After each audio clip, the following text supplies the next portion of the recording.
haven't done one of these in a long time, and we're gonna talk about quite a few books in this book haul.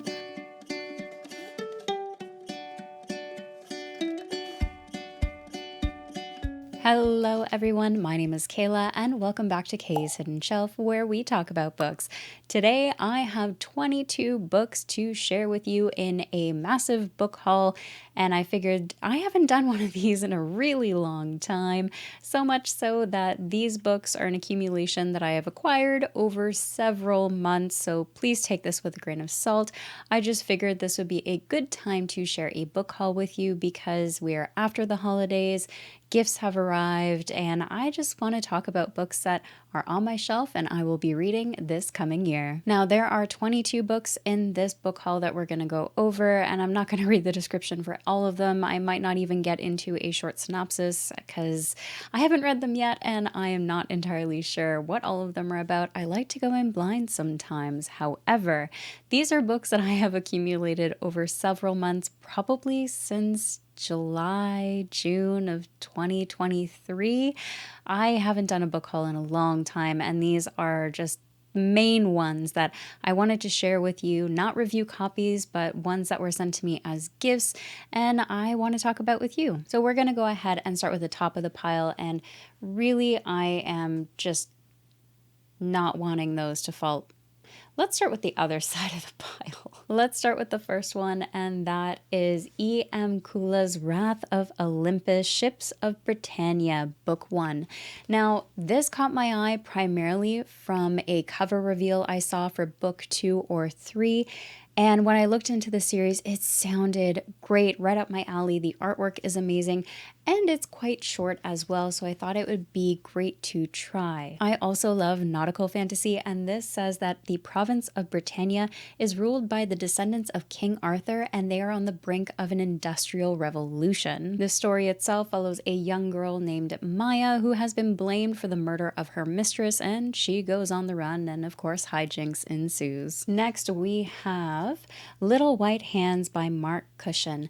I believe this is a YA fantasy or around that age group, and honestly this just sounded fantastic. I've been loving cozy fantasy more and more, and I believe this follows a gnome through his adventures in winter. Okay, yes, so this follows a kitchen boy who dreams of being a knight just like the ones that he idolizes, and he goes out on a quest to try and save the world. It also has really sweet illustrations throughout the book that just adds a little charm to it. Again, I've been loving cozy reads, and this felt like it would be a great fit for me, along with it being able to be a bit of an easier read in between some of the chunkers that I have planned as well. Next, we have The Will of the Many by James Islington. I'm probably pronouncing that very wrong. This has had a lot of hype. I know quite a few friends who have read this, have adored it, recommended it, and this copy was very kindly gifted to me by my friend Tori Tekken over at Tori Talks. Definitely go check out her channel. So I am really excited to get into this one. I'm not going to go into the description because I feel like most people know what this is about at this point. Speaking of Tori, she also very kindly sent me both of her books as she is an author as well. So she sent me Phased as well as The Bloodstones. Now, I was honored to be able to beta read The Bloodstones. I'm really looking forward to rereading it along with the audiobook that's coming out on January 29th. But I'm also excited to dive into Phased because this falls into the supernatural genre and follows two sisters. And just from what I've read in The Bloodstones with Tori's ability to write those kind of sibling relationships, I'm really excited to dive in. Now, not only did she send these two books my way, but she also signed them, which is very, very sweet of her. Thank you so much again, Tori. Next is another one that was sent to me as a gift from a dear friend, Esme, and that is A King's Radiance by L.R. Schultz. If you are not following Esme, by the way, you absolutely should be. She has fantastic reviews, great taste in books, and she can read a lot. So you will be getting a lot of recommendations from her. Now, I have been meaning to read this since prior to its release. I saw the hype for this prior to it being released. It's been on my TBR since, and I just have not gotten to it, so I'm really going to try and prioritize this one for the early part of this year as well.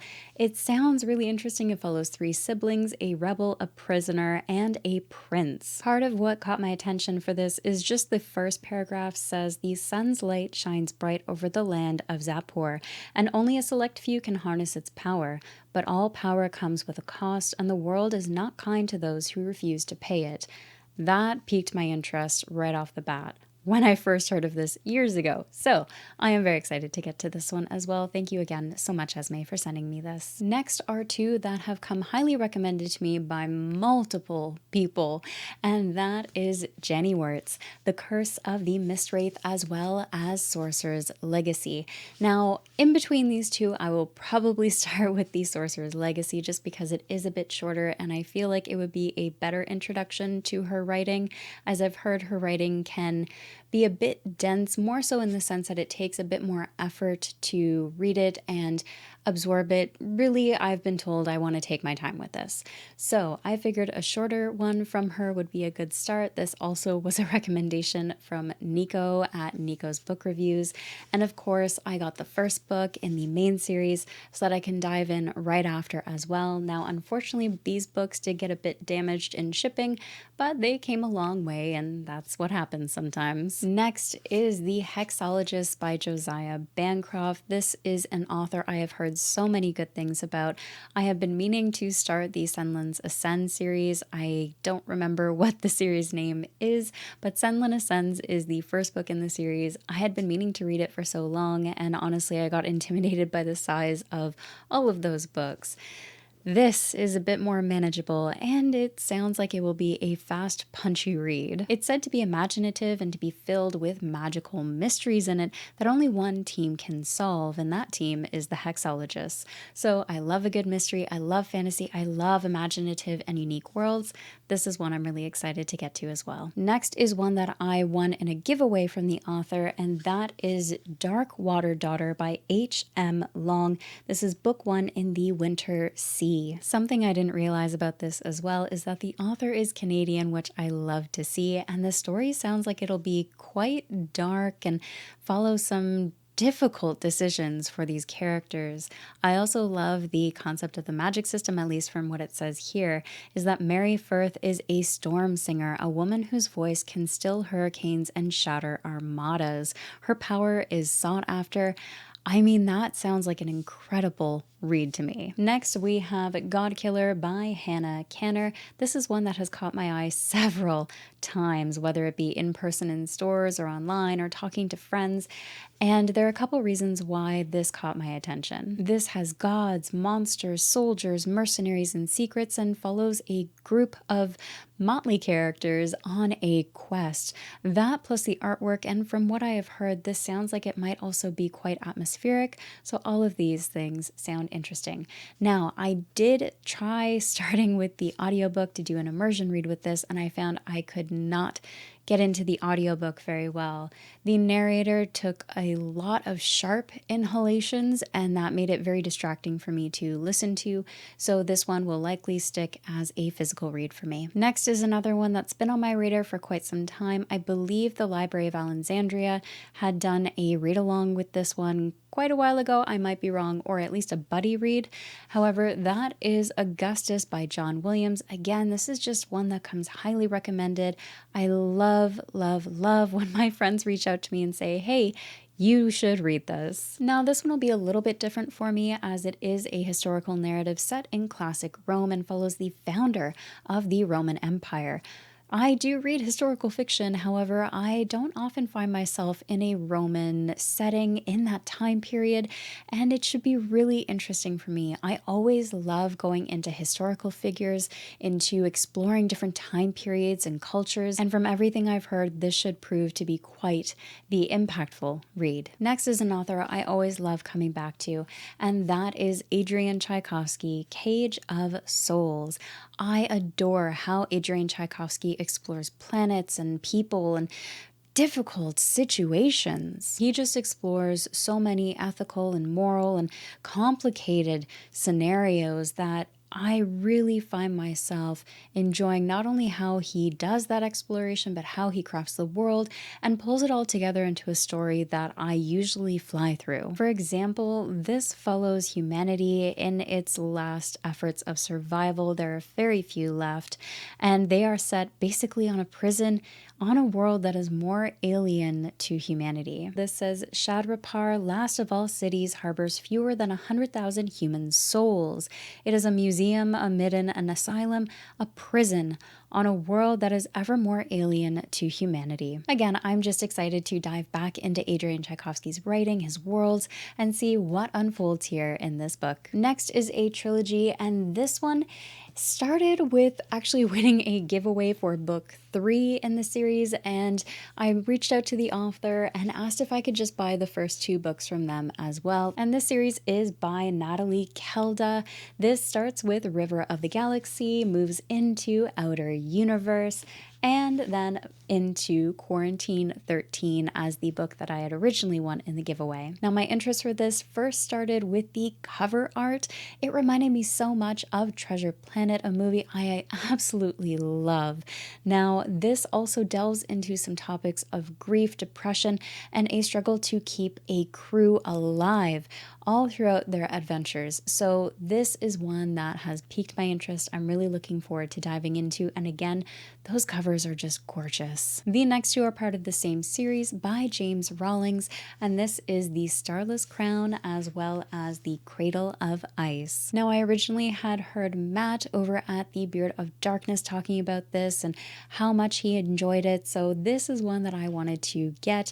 I also found them on sale, so that is always a bonus as well. This also sounds like it has quite a few of the tropes and aspects that I enjoy in fantasy, including a broken soldier, a drunken prince, an imprisoned thief, and a gifted student who foretells an apocalypse, and her reward is a sentence of death. And shenanigans ensue. So this is another one that I'm excited to get into because a friend of mine enjoyed it so much, so I'm really looking forward to diving in and seeing what they loved about this and how it'll stick for me. Next is another trilogy, and this is part of a buddy read that I'm doing with Tori Talks as well as John Moreau, and that is the First Empire of Dust series by Anna Smith Spark. The first book is The Court of Broken Knives, book 2 is The Tower of Living and Dying, and book 3 is The House of Sacrifice. Now, I've had Anna Smith Spark's books on my radar for a little while, ever since her more recent release.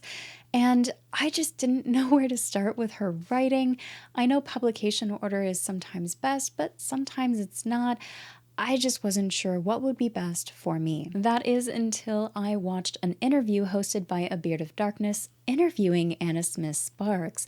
And in that, I was able to learn that this is probably the best place to start with her writing. And so I bought the entire trilogy, and Tori and I are sitting down to buddy read this as well with John, and I know that this is going to be quite grim and dark, and I am preparing myself for that. So I did get the audiobook as well to do an immersion read, and I'm just really looking forward to diving in and seeing what her writing is about, as I've heard great things. I also originally bought the American cover of this, and I'll be quite frank, I didn't quite like it, so I had returned that copy and I went out and found the UK editions, I believe these are. So I went and got those because these covers are far more beautiful in my opinion, and I just like the feel of them a lot more than I did the American version. Last but not least, we have The Goddess of Nothing at All by Kat Rector. This is another Canadian author and one that's been on my radar for quite some time as well. This is a fantasy-inspired Norse mythology that centers around a goddess very few have heard of, as well as Loki. Takes inspiration from Norse mythology and has gods, legends, myths, you name it. So this is another one that sounded really interesting to me. I'm really looking forward to getting into it. I've been really wanting to get more into Norse mythology books. I really enjoyed the ones that I've read, and really I'm just feeling the call to it, so maybe I will start this sooner than later. So that is everything that I have hauled in the last several months. I am really trying to stick to not buying more books in 2024, at least with a few exceptions, being that if I've read the first book, I own it, and I want to continue the series, then yeah, I'll probably buy the rest of the series or special editions that I've been really waiting for. But aside from that, I'm trying to be more responsible. As such, I've taken part with Tori and Andrew from Wizardly Reads to try and be better about reading the unread books off of our shelves. And I believe that is the Read Your Own Bookshelf Challenge, just to try and get some of these books read. I've spent money on them. I want to read them. They are constantly getting put to the back burner, and I want to rectify that. Another reason that I've talked about quite a while ago on the channel, probably no one will remember, but I also find myself getting anxious when I have more unread books on my shelves compared to read. And I really want to try and tackle that this year, in the sense of maybe even if I don't like a book that I did buy, I can pass it along to someone else who will enjoy it, and it will get read rather than sit on my shelf and collect dust. Not only that, I might find new favorites that have just been sitting here collecting that dust. So I really want to dive in and just tackle some of the books off my shelves. What did you think of this haul? Were there any that stood out to you, some that you've read? If so, what did you think? Leave your comments down below. I always love hearing from you. And as always, thank you so much for watching, and take care of yourselves.